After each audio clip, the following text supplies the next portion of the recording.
રેખાખંડની લંબાઈનું માપન અને રેખાખંડ દોરવો. વિદ્યાર્થી મિત્રો, હું છું બિંદુ. અત્ર તત્ર સર્વત્ર મારો વાસ છે.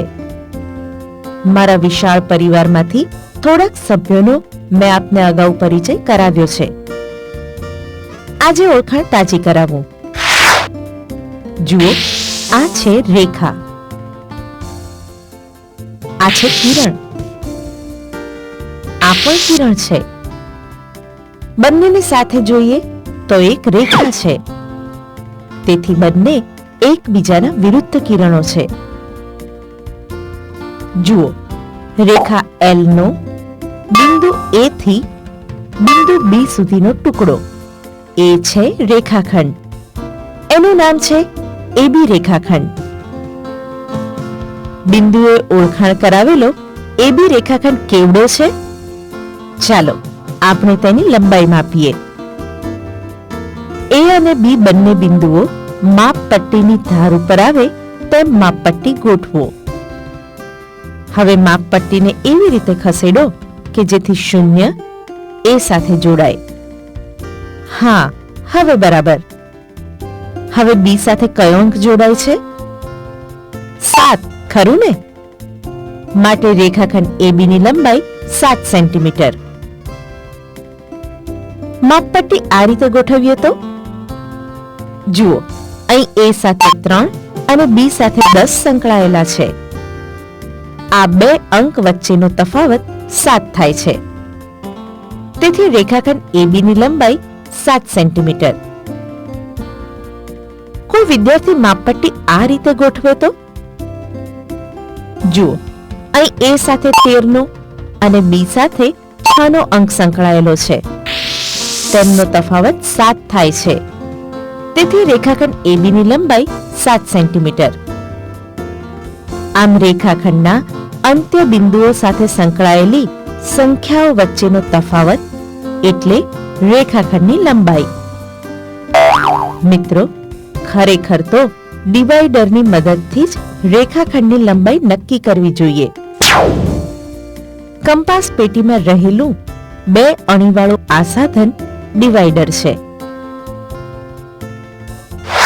પીક્યુ રેખાખંડની લંબાઈ માપવા માટે ડિવાઈડરની એક અણી પી ઉપર અને બીજી અણી ક્યુ ઉપર આ રીતે ગોઠવો.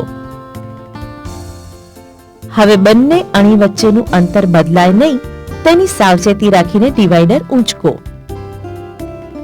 તેની એક અણી માપપટ્ટીના 0 અંક પર ગોઠવો. બીજી અણી માપપટ્ટીના જે અંક સાથે જોડાય તે અંક રેખાખંડની લંબાઈ છે. અહીં એક અણીને સંગત સંખ્યા 0 અને બીજી અણીને સંગત સંખ્યા 5.3 છે. તેથી રેખાખંડ PQ ની લંબાઈ 5.3 સેન્ટીમીટર છે. માપપટ્ટી આવી તૂટેલી હોય તો તૂટેલી માપપટ્ટીનો યોગ્ય રીતે ઉપયોગ કરતા આપણે શીખવું જોઈએ. ડિવાઈડરની એક અણી 0 ને બદલે તેની નજીકની કોઈ પણ પૂર્ણાંક સંખ્યાના આંકા ઉપર ગોઠવવી જોઈએ. અહીં આવી સંખ્યા 3 છે. બીજી અણી સંખ્યા 8.3 ના આંકા ઉપર ગોઠવાય છે. 8.3 અને 3 નો તફાવત 5.3 છે. તેથી રેખાખંડ PQ ની લંબાઈ 5.3 સેન્ટીમીટર છે.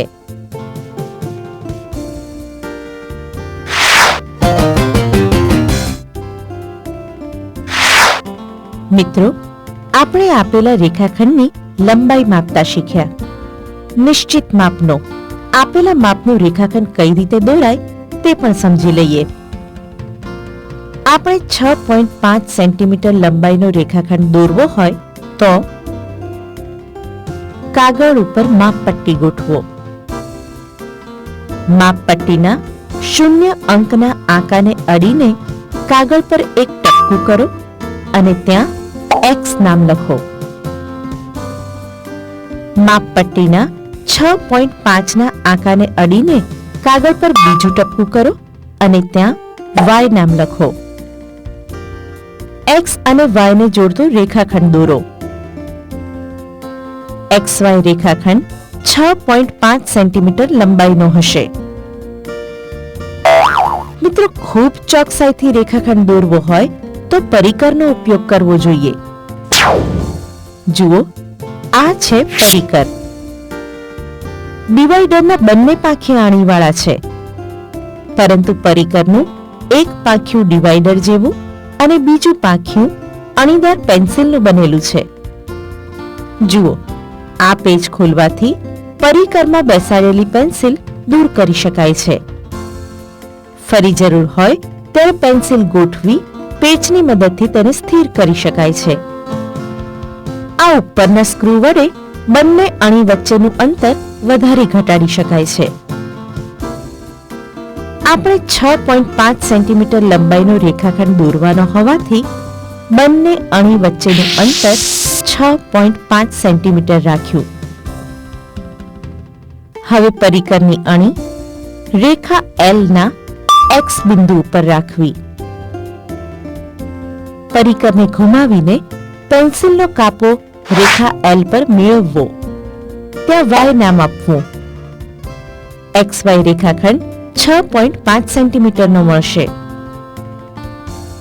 હવે XY રેખાખંડની લંબાઈ માપવા માટે ડિવાઈડરની અણીઓ અનુક્રમે X અને Y પર ગોઠવો. હવે ડિવાઈડર એ જ સ્થિતિમાં રાખી માપપટ્ટી ઉપર ગોઠવો. આ વખતે નાનો અંક પૂર્ણાંક લેવાને બદલે મોટો અંક પૂર્ણાંક પસંદ કરીએ. ડિવાઈડરની અણીઓ અનુક્રમે 5.5 અને 14 ઉપર ગોઠવાય છે. આ સંખ્યાઓનો તફાવત 8.5 થાય છે. તેથી XY રેખાખંડની લંબાઈ 8.5 સેન્ટીમીટર છે. હવે બીજો 7.8 સેન્ટીમીટર લંબાઈનો PQ રેખાખંડ દોરીએ. તમે જાણો છો કે પરિકરની બે અણી વચ્ચેનું અંતર 7.8 સેન્ટીમીટર રાખવું જોઈએ. આ માટે માપપટ્ટીને 0 અને 7.8 અથવા 2 અને 9.8 અથવા 5 અને 12.8 એવા મૂલ્યો પસંદ કરવા જોઈએ. પછી રેખા L દોરવી જોઈએ અને તેના પર બિંદુ P લેવું જોઈએ. P પર પરિકરની અણી રાખીને પેન્સિલની અણી વડે રેખા L ને કાપતો એક કાપો મારવો જોઈએ. આ રીતે L પર મળતા બિંદુને Q નામ આપવું જોઈએ. PQ રેખાખંડ 7.8 સેન્ટીમીટરનો મળશે.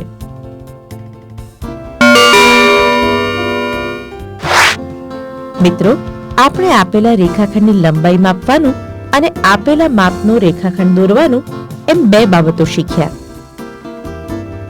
જુઓ, આપેલા રેખાખંડની લંબાઈ માપપટ્ટીથી આ રીતે માપી શકાય છે. આપેલા રેખાખંડની લંબાઈ ડિવાઈડરની મદદથી આ રીતે માપી શકાય છે. પહેલા તો રેખાખંડના અંત્ય બિંદુઓ સાથે ડિવાઈડરની અણીઓ ગોઠવવાની અને પછી ડિવાઈડરને માપપટ્ટી પર ગોઠવીને રેખાખંડની લંબાઈ જાણવાની. આપેલા માપનો રેખાખંડ માપપટ્ટીની મદદથી આ રીતે દોરી શકાય. આપેલા માપનો રેખાખંડ પરિકરની મદદથી આ રીતે દોરી શકાય.